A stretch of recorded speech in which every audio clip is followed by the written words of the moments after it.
So I have a problem. I built a sword for my Black Iron Tarkus suit, and the sword was a bit gaudy. If you don't know who Tarkus is, he's an NPC from the video game Dark Souls. Dark Souls is a favorite of mine, mostly because of the art style and historical references. Gameplay wise, it's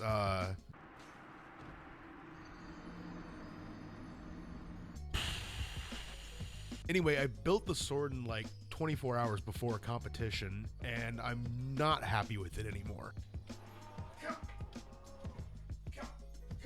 This is the sword in question. I need to try to get it to C2E2 in April. I'm riding with my friend Gravecraft, and we're taking her car.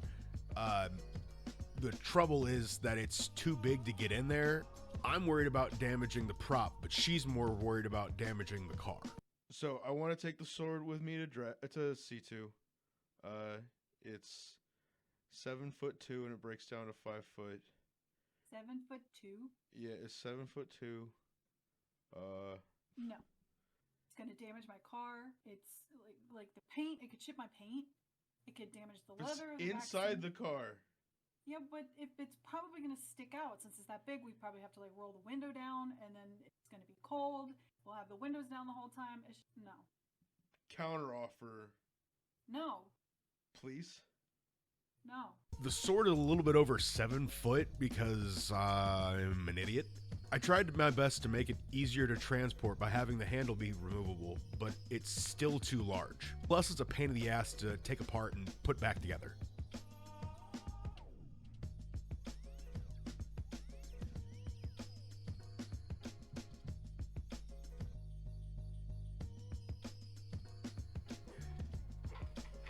Oh, fuck.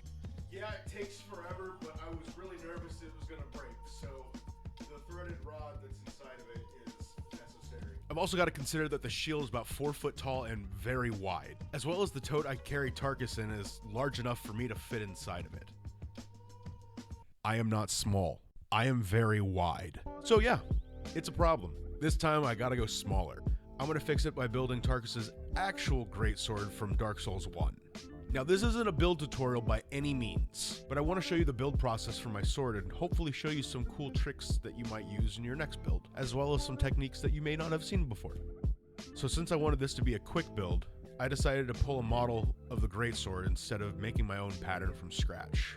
Depending on the level I'm aiming for the build, I'll decide if I'm going to make the pattern from scratch. Sometimes I extract the models from the game itself, or I just use a really helpful site called the Model Resource. Now, not every game is on the website, but Dark Souls Remastered is. I'll put a link down in the description where you can get to the website. After I downloaded the file I needed, I pulled up Pepakura Designer, imported the file, and scaled it. After that, I unfolded it. I'm using Pepakura to size the guard and distance from the handle, but everything pretty much is freehand for me. Before I got started, I went ahead and made sure that my workspace was clean so I could make it a disaster. I went ahead and cut out my patterns first and began transferring it to the foam. I'm going to be starting on the guard for the sword, which is pretty much just a simple box shape. Once I cut out my pieces, I used a heat gun to flatten the shapes. Since I already cut out my pieces and I forgot that I needed to have them at angles, I decided to use my tabletop bandsaw to make it easier for me.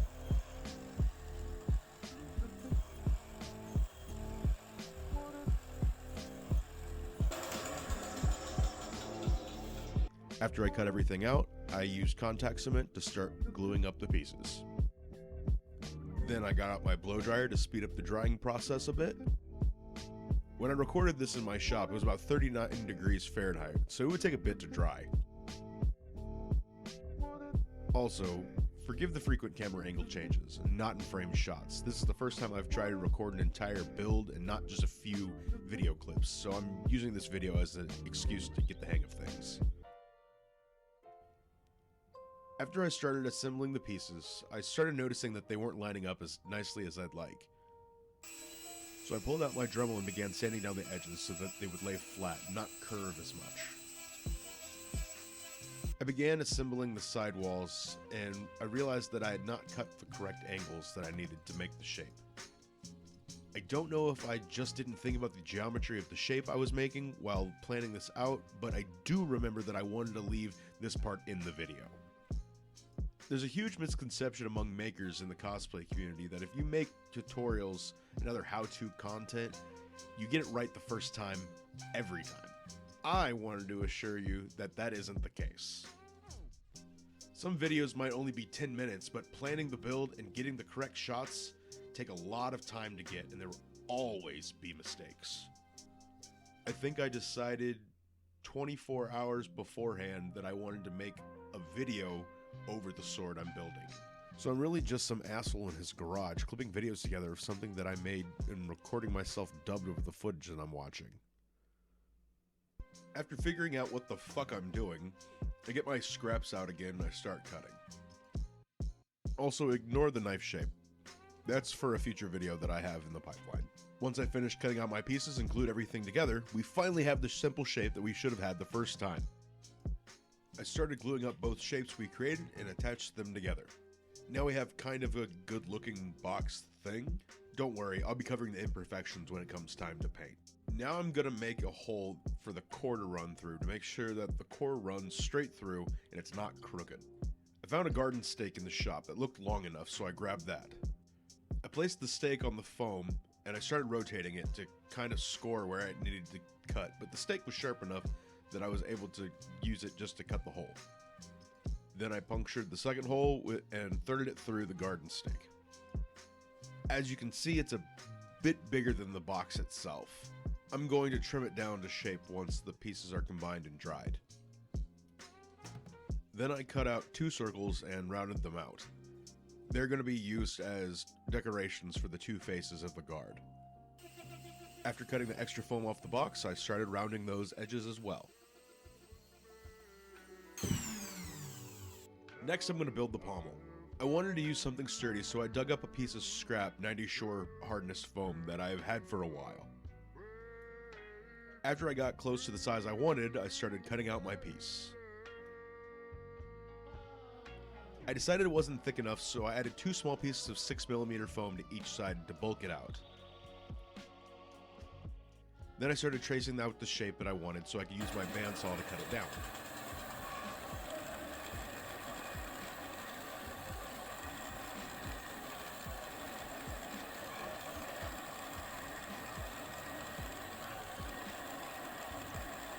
Once I got it all cut out, I found the center of the bottom and I drilled a hole for the core to fit inside.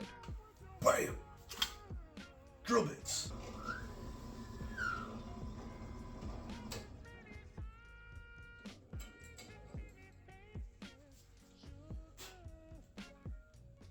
Hole.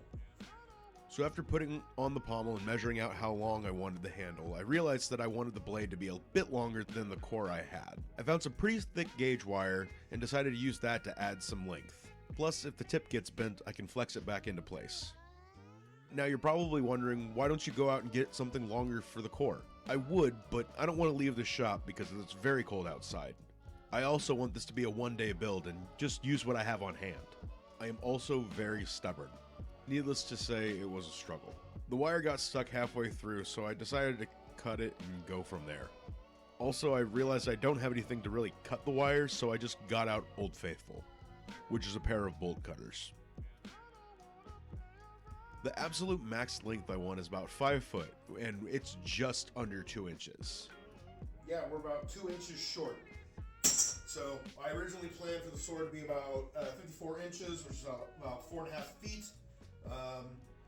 We're going 58 inches. So I lost the footage of me fabricating the handle, but it was essentially 3 layers of 10mm foam with a section in the middle cut out for the core. Nothing too fancy. I cut down the shape a bit using my bandsaw to round it over. Then I started sanding it to shape with my Dremel. The blade is made up of 3 layers of 6mm foam. I began gluing them up and stacking them around the core. As you can probably tell, I don't have enough foam to completely cover the blade. The foam I had on hand wasn't long enough, so I'm gonna make the tip later.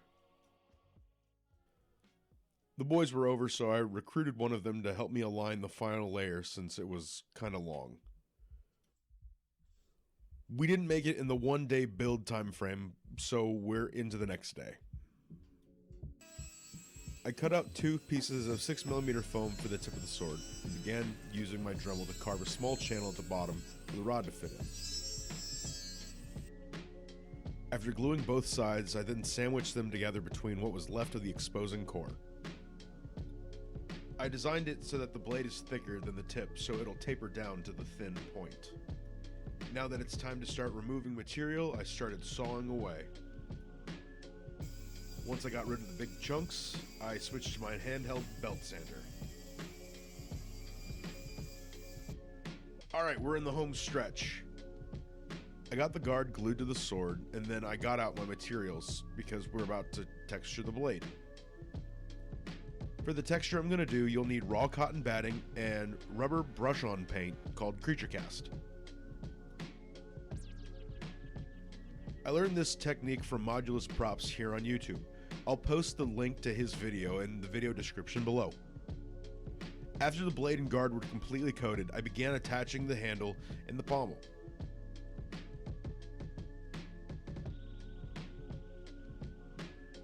I forgot to record it, but after the sword was completely assembled, I used Plastidip to coat the sword entirely. I had a long scrap piece of faux leather, and I used spray adhesive to wrap the handle. Next comes paint. I'm going to be dry brushing the entire thing with iridescent silver. This technique will make the high, rough texture pop, leaving the low surfaces dark.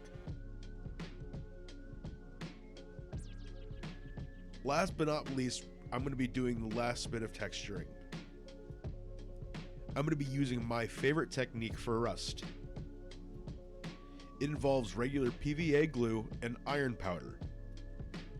You brush on the glue where you want the rust to be, and you coat those places with the iron powder. Once the glue dries, you spray a mixture of hydrogen peroxide, white vinegar, and regular table salt. I'll show the exact measurements on screen. Once the iron has oxidized, the sword is ready for clear coat. And after it dries, we're done. So yeah, that was my shoddy attempt at a one-day build. Now I want to give a huge shout out to Gravecraft for helping out with the bit for this video. She wasn't the entire reason I was rebuilding it. It was more or less to help with travel issues, and I just needed to rebuild the sword because it was way too big. As I said in the beginning of the video, it's a pain in the ass to travel with. She was really afraid that everyone was going to think she was a total bitch for the bit in the beginning of the video. So if you wouldn't mind, please go over to her socials and follow her. She's also here on YouTube. She makes badass tutorials. All right, that pretty much wraps everything up. See ya.